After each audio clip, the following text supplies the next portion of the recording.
The late Woodland or Hopewell period is characterized by these vast exchange networks that allowed exotic raw materials from distant areas to be transported to the core of the woodland region, the area of southern Ohio where the largest enclosures and mounds were built and what seems to have been the center of this cultural development.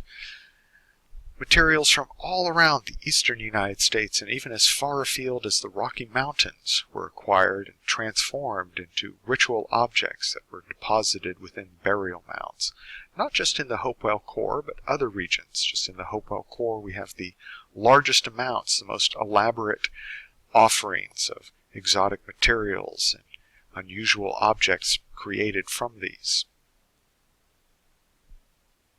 Earlier Adena people used some of these materials as well, but at a much smaller scale. So Adena people used copper from the western Great Lakes and mica from the southern Appalachians.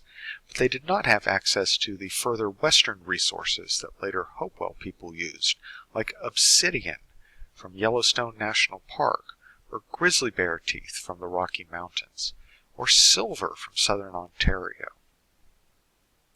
In the western Great Lakes along the northwestern coast of Lake Superior and on Ile Royale within the lake, there are sources of copper.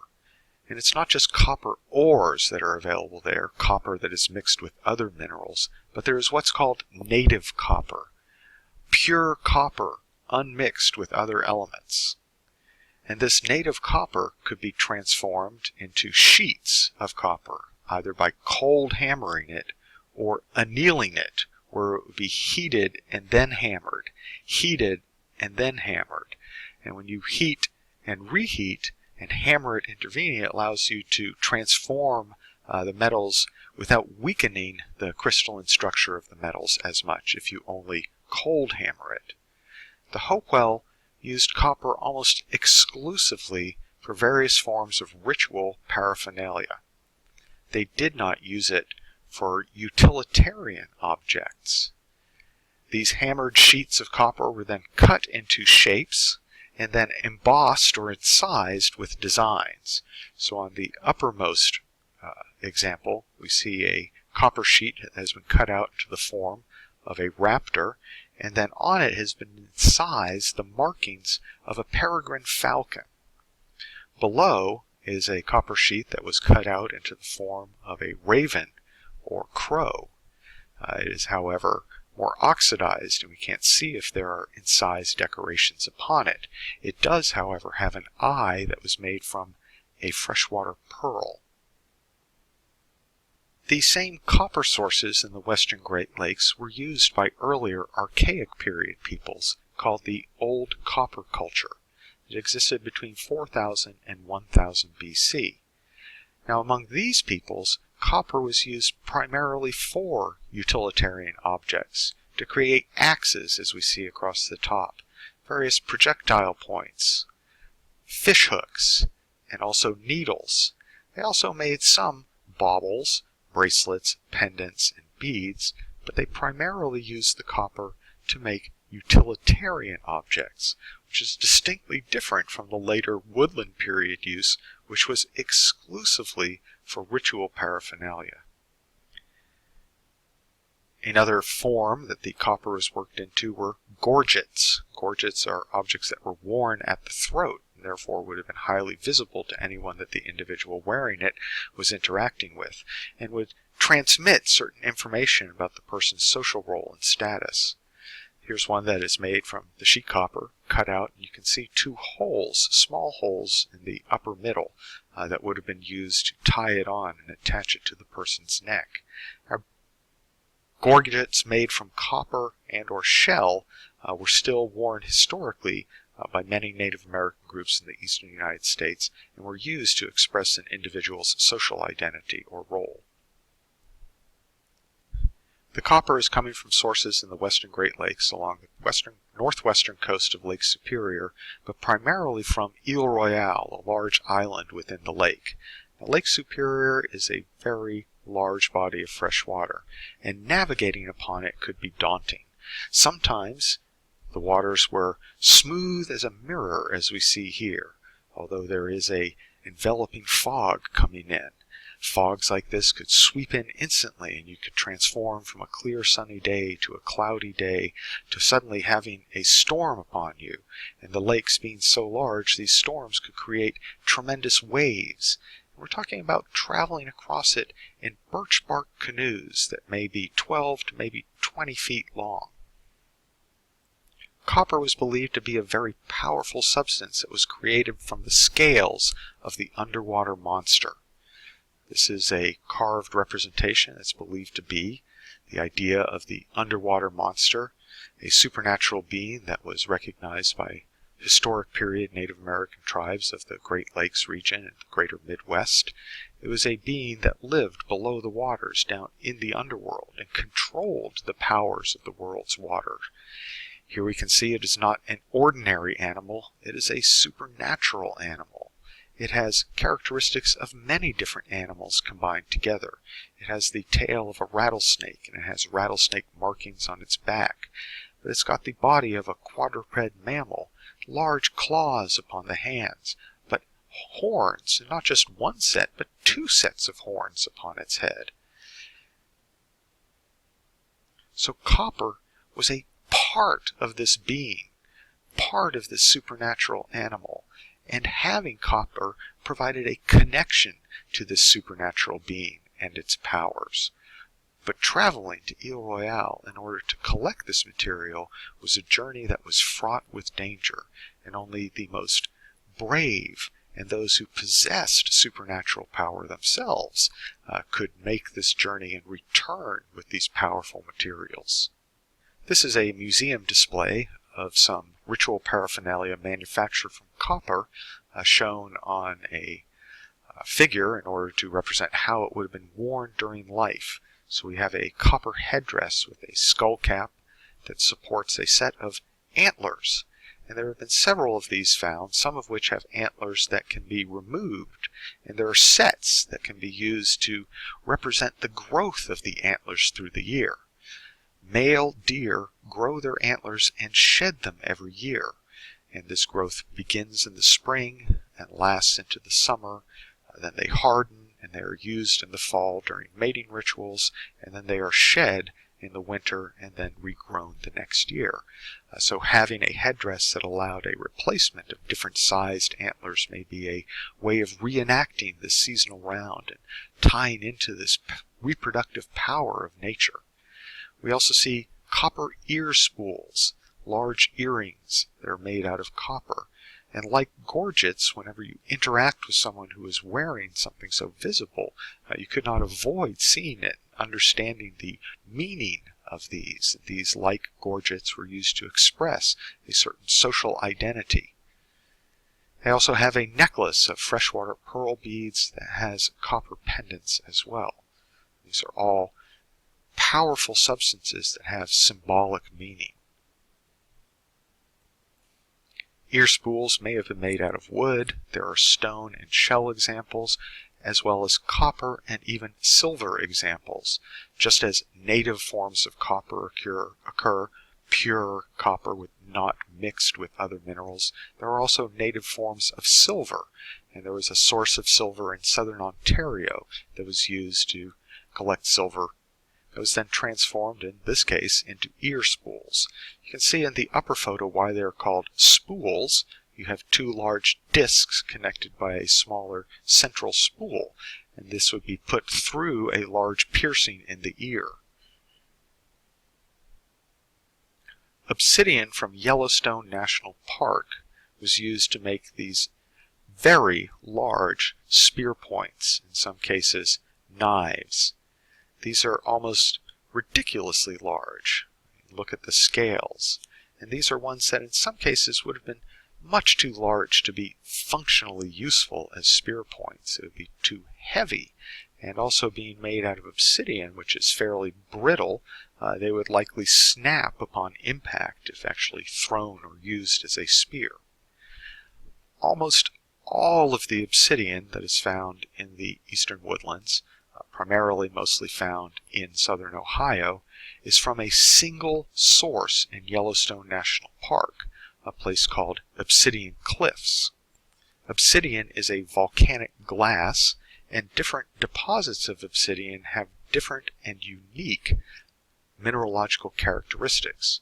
While they are primarily silica, natural glass, there are smaller traces of other minerals within that can give them different colors. Most obsidians are black from manganese and iron that's within them, but others are red because they have different types of iron, or even green, or sometimes even almost clear. Now, the different minerals that are included within the obsidian can be measured using a technique called X-ray refraction, where you bombard the object with X-rays and measure the spectra that is being reflected back in order to measure the concentration of different elements within. And each obsidian source on the landscape has a unique fingerprint, so to speak, of these different mineralogical characteristics. And testing of the sources and comparing them with the results of tests of artifacts can allow us to match artifacts to the sources from which the material was obtained.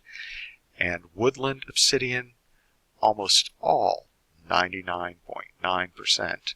There's a little bit that comes from sources just further west, but almost all of it comes from Yellowstone National Park, and a little bit from sources in Idaho. There are no sources of obsidian in the eastern United States, and Yellowstone is actually the closest obsidian source to Hopewell Centers in southern Ohio. Almost all of the obsidian came from this single source in Yellowstone National Park, called Obsidian Cliff, and there is a seam of obsidian in the middle of that cliff. You can see how large it is based upon the scale of the trees and the pickup truck parked in the parking lot below. You can go and visit Obsidian Cliff if you go to Yellowstone National Park. It is right along the Yellowstone River and just below Yellowstone Falls, a very large and powerful waterfall. You can actually hear the sound of the falls when you are at the obsidian source. Obsidian is found as a seam within this basalt lava flow. Obsidian is formed when lava cools very rapidly, allowing it to have this glassy, near crystalline structure. The lava that was above and below this seam cooled at a slower rate, creating more granular material. You can see the seam in the middle of the cliff is that shiny black band, and nodules of it could be collected below where they had fallen due to erosion. Yellowstone is a powerful place. It is somewhere where the earth breathes and seems alive because of the presence of hot springs and geysers.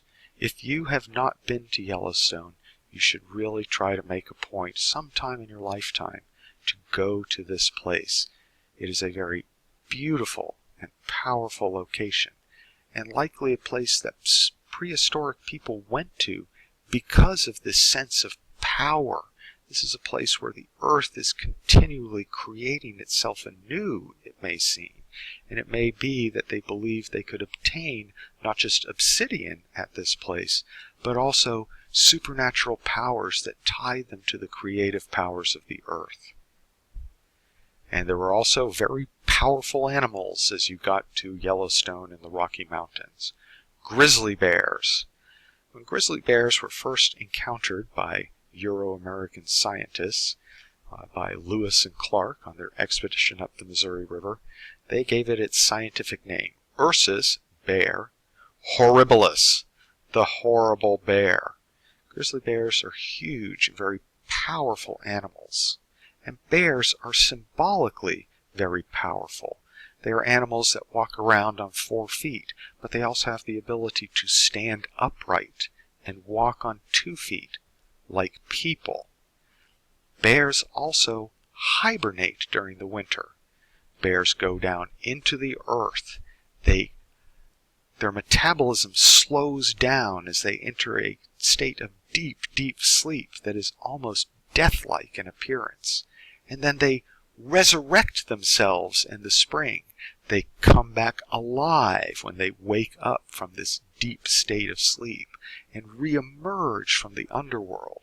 So bears have this very symbolic association with the ability of transformation from 4 legs to 2, and also the ability to die, enter the underworld, and be reborn. In many Native American cultures, bears are associated with shamans, ritual specialists who have the ability to leave their body and have their soul enter other dimensions, like the underworld, into the upper world, or to transform into animal forms. Bears are associated with healing and curing, and many Native American legends talk about bears having knowledge of medicinal plants and teaching this knowledge to people.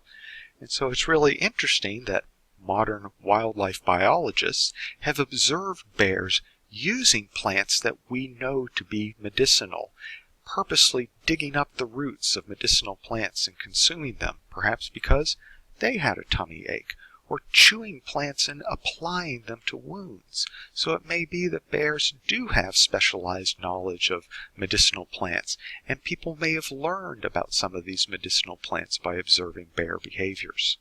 And ornaments made from grizzly bear teeth and claws are found in Hopewell contexts.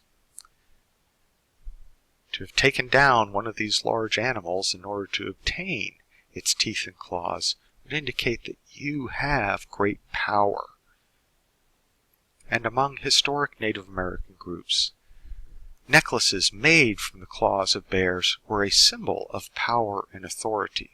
Here we see Keokuk, the chief of the Sauk, wearing a necklace of bear claws. And inside this necklace of bear claws you can also see either a metal or shell gorget at the base of his throat. Mica is a mineral that forms sheets of a silvery reflective substance. These sheets are split off of larger blocks. They're sometimes called books of mica because the ability to split off these thin sheets of this shiny, almost translucent material. It comes from some small areas in the southern Appalachian Mountains in Tennessee and North Carolina.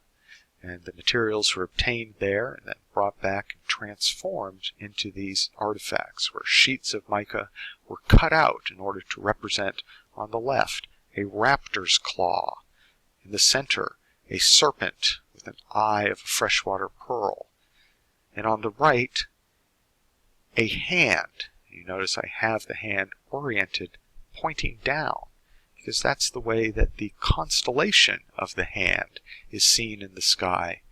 And remember from the previous lecture, this hand represents a portal from this world into the afterworld, and it is at the end of the path of souls, the Milky Way, that the souls of the deceased traveled in order to enter into the afterlife. So what we recognize as the constellation Orion was seen as a hand rather than the lower half of a human carrying a club at their side. Exchange was used to create and maintain social connections, as well as a means of obtaining access to materials that may not be found within your home territory. Now, woodland period cultivation of indigenous domesticates was not productive enough in order to produce surpluses, and also these small-seeded plants had a high labor costs for processing. Therefore, foraging, hunting, and fishing were still really important subsistence pursuits, but there could be really considerable variation from year to year in the productivity of different wild resources. You may have a really great year hunting, but because of the impacts of your removing many animals from the landscape, the next year or two there might not be very many yields from hunting. There's also the variation in the production of nuts by these hickory trees, which every 3 to 5 years perhaps are producing lots of nuts, but the other intervening years are not producing as many. So having social connections with groups in both immediately neighboring areas as well as distant areas could provide access to other resources during periods of local shortfalls. There's not many fish in the streams in my local territory, but a few drainages over, where I have relationships with the people, they have lots of fish, and we have asked, and they will allow us to come and catch fish this year, as long as in a future year perhaps we would allow them to come and access resources in our area. These connections between different groups were likely created through intermarriage. I'm going over to interact with my sister and brother-in-law over in that drainage over there. But these connections would then be maintained and solidified through rituals that would be jointly conducted and the exchange of non-local materials needed to manufacture ritual paraphernalia.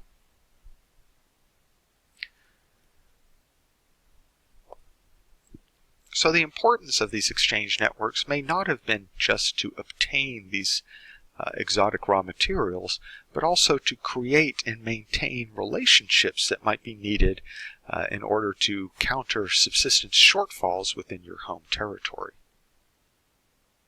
But there's a growing school of thought that some of the materials were not obtained necessarily through exchange, but rather through direct access to those materials through pilgrimages to these powerful locations. In many traditional cultures, travel through space to wild and remote areas is akin to traveling back in time, traveling from the historic time of the present of humans living upon this Earth's surface to the mythic time when the world was created, and that you can go to these places where there are powers of this primeval creation still residing. Places like Yellowstone, where the earth still breathes. The high mountains of the Appalachian, which are not as high as mountains here in the West, but were still pretty impressive. These places are powerful. Why do we preserve wild places?